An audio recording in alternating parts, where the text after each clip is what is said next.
As the hunt for Osama bin Laden and al-Qaeda leadership continued in Afghanistan through the winter of 2001 and 2002, U.S. Central Command directed a discreet intelligence gathering mission that required the long-range reconnaissance, surveillance, and close-quarters combat skills of Company A, 1st Battalion, 5th Special Forces Group, or 5th Group for short.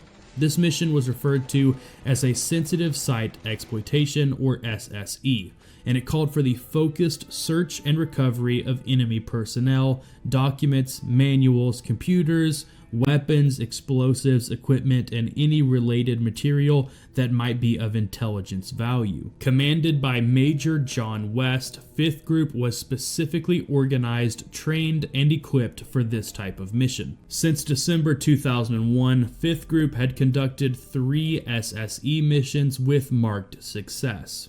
In fact, they had executed these missions so flawlessly that only 2 shots had been fired in all 3 missions, both of which were just warning shots that led to immediate surrenders.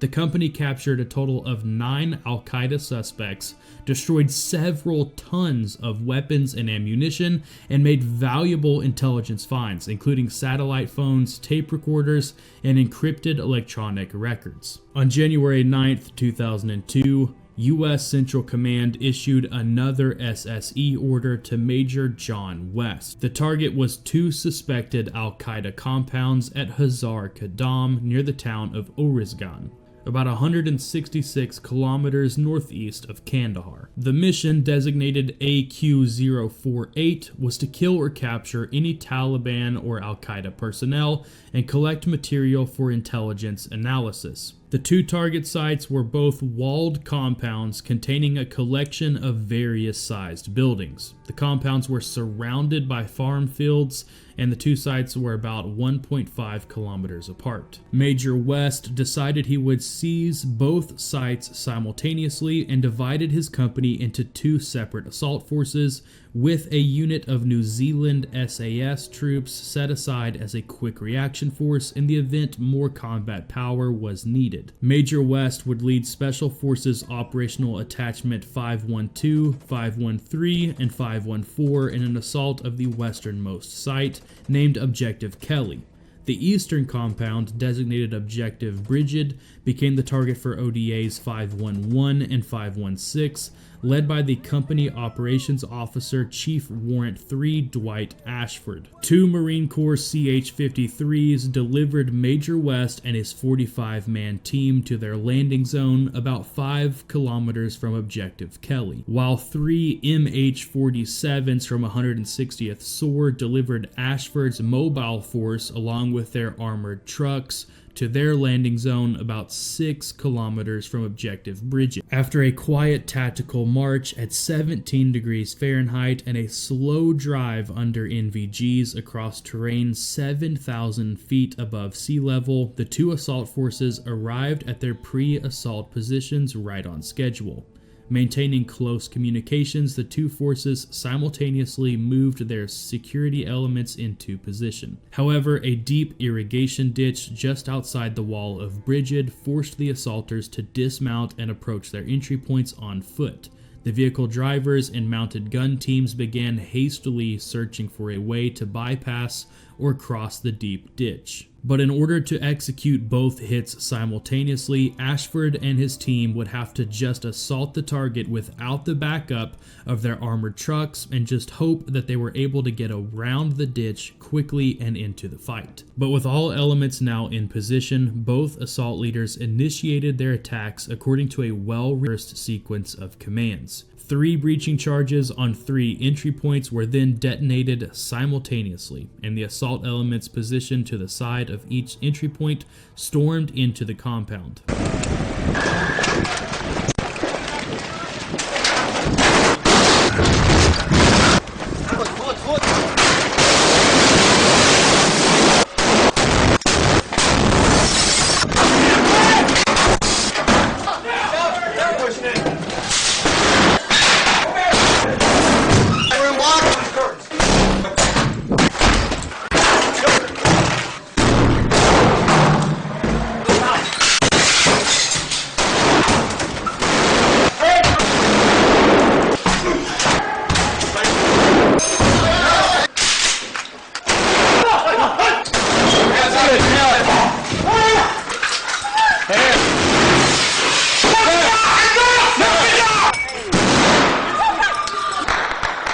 you want to see the uncensored footage from this video that was too graphic for YouTube, our Patreon page currently has a whopping 90% off sale, so now is the perfect time to join and access our full library of uncensored footage. Within minutes, the assault teams at Kelly had physically overpowered 24 enemy fighters in the 10 buildings on the compound.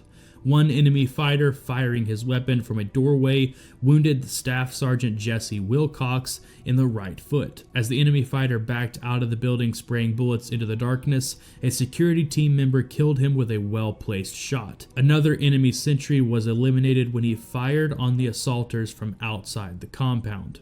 These were the only 2 enemy fatalities at Objective Kelly. At Objective Bridg, a guard opened fire when he spotted Ashford's assault teams as they ran through the main gate of the compound to their breach points. His alarm shots prompted several firefights as the assaulters fought their way across the courtyard and into the main building. Once inside, it was close quarters combat from room to room, and the resistance was heavy.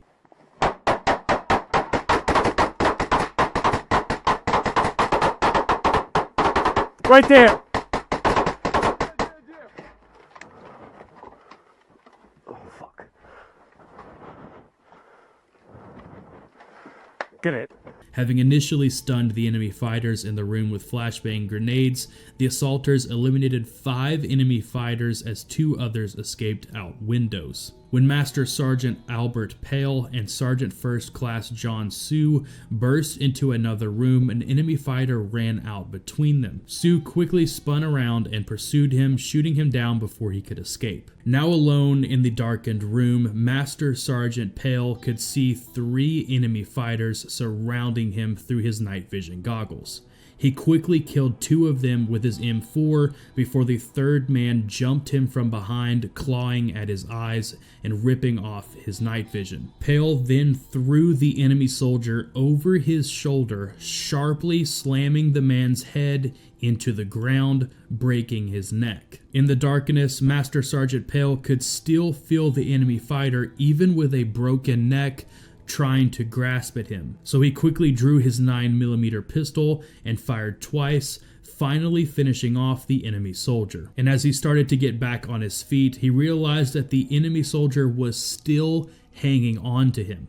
His hand had been caught in between his body armor during their struggle. Thankfully, the rest of the hostile fighters in the compound didn't fight quite so stubbornly. In the next room, a single enemy fighter dropped his rifle when the assaulters charged in. He was quickly subdued and flex-cuffed. In the courtyard, after killing several defenders, the Bridg assault team came under heavy rifle and machine gun fire from some enemy fighters hiding in a pile of rubble adjacent to the main building. Just as things were getting tense, the 2 heavily armed vehicles wheeled into the compound, firing their M2 50 caliber machine gun and Mark 19 40mm grenade launchers. The heavy firepower quickly silenced the enemy behind the rubble. But the fighting wasn't over yet. After Bridg was thought to have been secured, the team's interpreter, Marine Corps Corporal Colin Berman, had come inside the main building to examine some documents. While Berman was reading the paper with his small pen light,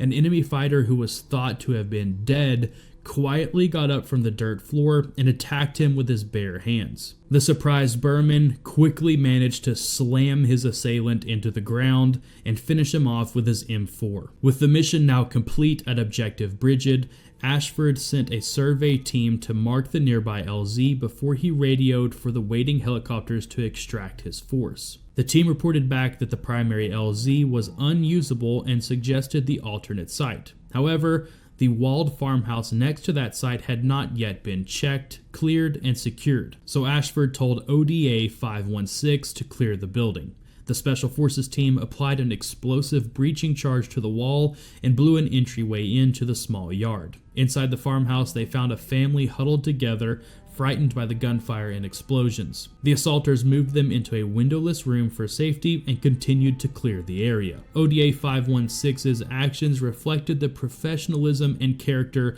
of Company A soldiers. Minutes before, the detachment was fighting close quarters with the enemy in freezing darkness. Then a helmeted and masked assaulter was patiently leading a little girl by her hand to her family. The unit's reputation had preceded it. The farmer's wife had been hysterical until the assaulters identified themselves as Americans. With that one word, the woman regained her composure and quietly guided her children to the safe area. At Objective Kelly, Major West knew the operation was a success. As defined by his orders, they had taken 27 detainees, confirmed 16 dead enemy fighters, seized radios and documents, and were about to demolish anti-aircraft cannons, mortars, and other weapons and ammunitions. The AC-130 Spectre gunships overhead that had covered their assault would soon destroy material that could not be easily removed or destroyed. The entire operation had been completed in less than 2 hours, but Major West had an inkling of trouble. As the shooting died down at Objective Bridg, Ashford radioed West that one of his assault force found an Afghan national flag inside the compound gate. Major West immediately got on the radio and requested that U.S. Central Command again verify that there were no friendlies at Hazar Qadam. The reply was no, there are no friendlies at that site. But as it turned out, that was not quite correct. The intelligence that indicated Hazar Qadam was a Taliban or Al-Qaeda site proved to be dated. It seemed possible that Afghan fighters at Hazar Qadam might have crossed over to the new AIA government 2 weeks before the raid, but if that's the case, Afghan officials had not reported this. The American operators also tried everything they could to get the armed men inside to surrender and only returned fire once they had been fired upon. But let me know what you guys think about this down below in the comment section. And if you guys want to see the uncensored combat footage that YouTube wouldn't allow me to show on this video, I'll have it linked down in the description on my Patreon page where I post all of the uncensored footage from these videos. Have I not commanded you, be strong and courageous. Do not be afraid, do not be discouraged, for the Lord your God will be with you wherever you go. Joshua 1 verse 9. If you're distant from the Lord today, this is for you. God has brought you to the very end of my long-winded video to call you closer to Him. Take some time today to meet Him in prayer and read His Word. Psalms 34 verse 8 says, "Taste and see that the Lord is good. Blessed is the one who takes refuge in Him." If you've tried everything else but still don't have peace and still feel that sense of emptiness inside, today is the day to try Jesus.